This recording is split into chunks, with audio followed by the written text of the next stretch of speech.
السلام عليكم. كيفكن أصدقائي وكيف أيام الصيف معكن؟ اليوم بهالفيديو حبيت شارككن بأكثر المنتجات أو المستحضرات يلي اشتريتها من المحلات الألمانية وعجبتني واستفدت عليها. هالماركات يلي رح أحكي عنها اليوم فيكن كمان تلاقوها خارج ألمانيا. وبآخر فيديو اليوم رح أعلمكن حيلة لذيذة ورح تفيدكن كتير. خلونا نبلش.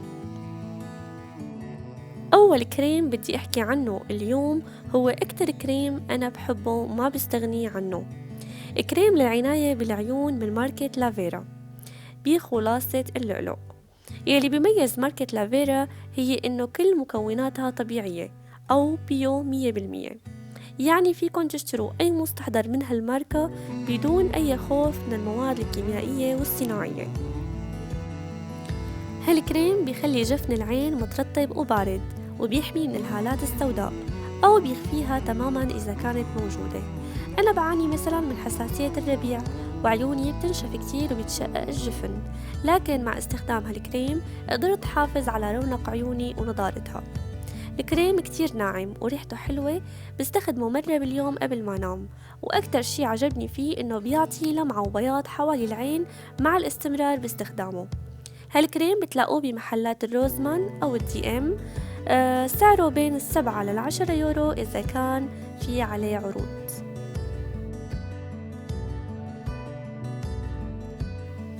أما الكريم التاني فهو كمان من ماركة لافيرا، وهو بخلاصة النعناع.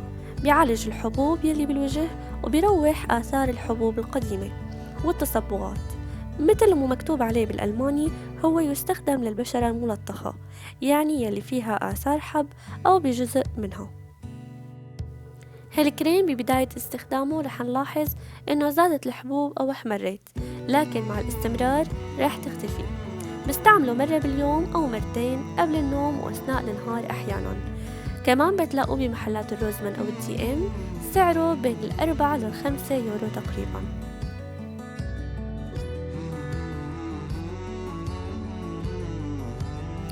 أما المستحضر الثالث هو ماء الورد المعالج والمخصص لبشرة الوجه من ماركة الفيدري. كمان هالماركة طبيعية 100%.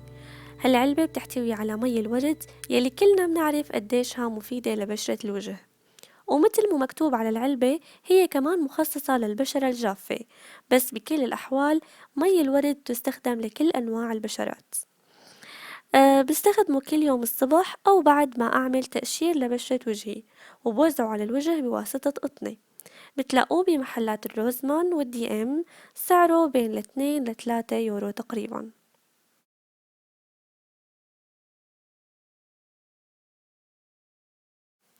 أما المستحضر الرابع واللي عم استخدمه مؤخرا ولقيت عليه نتيجة رائعة، واللي هو كريم ليلي من ماركة باليا، يلي هي ماركة تابعة لمحلات الدي ام بشكل خاص. هالكريم بستخدمه كل يوم قبل ما انام، وبوزعه على وجهي بكمية قليلة وبعمل مساج لطيف لمدة دقيقة.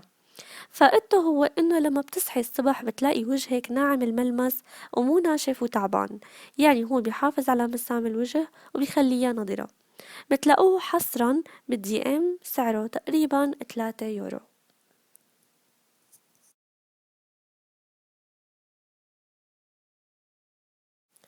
المستحضر الأخير اللي رح أحكي عنه هو كريم ترطيب الإيدين من ماركة دوف المعروفة طبعا. للحقيقة هالماركة أنا ما كتير بحب استخدم منتجاتها، لكن هالكريم بالذات ولا أروع للإيدين، وأبدا ما بشيله من شنطايتي. ريحته كتير حلوة وملمسه روعة على الإيدين وبيحسسك بالانتعاش. عن جد بنصحكم فيه. بتلاقوه بأغلب المحلات بشكل عام. سعره على اليورو حوالي 2.5 يورو.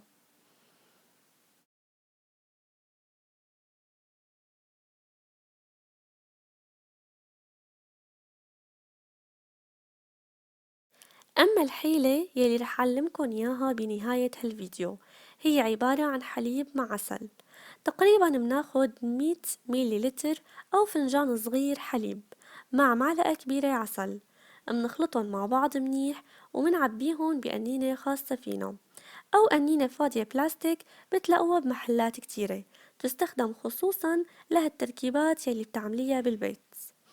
أما فائدة هالخليط إنه العسل هو مضاد التهاب طبيعي، يعني بيخلي بشرتك تقاوم الحبوب الحمراء اللي ناتجة من التهابات بسيطة، والحليب بيوحد لون البشرة وبينقيها. استخدمي هالخليط كل يوم مرة أو مرتين بعد ما تغسلي وجهك، وحطي بواسطة قطنة لمدة 15 دقيقة، وبعدين غسلي وشك ونشفي بمحارم نظيفة. خلي هالخليط دايما بالبراد لحتى وقت تستخدميه يكون بارد ومنعش. وبنهاية فيديو اليوم بدي أذكركن إنه تعملوا اشتراك للقناة وتفعلوا زر الجرس لتوصلكن إشعارات بكل فيديو جديد. وبتمنى تكون أفكار اليوم عجبتكن، ولا تبخلوا علي بالتعليقات، وشاركوني كمان بأكثر مستحضر استخدمتوه واستفدتوا عليه. عملنا شوية تجديدات بالقناة، شوفوها وعطوني رأيكن. وهلأ رح ألكن إلى اللقاء بفيديو جديد.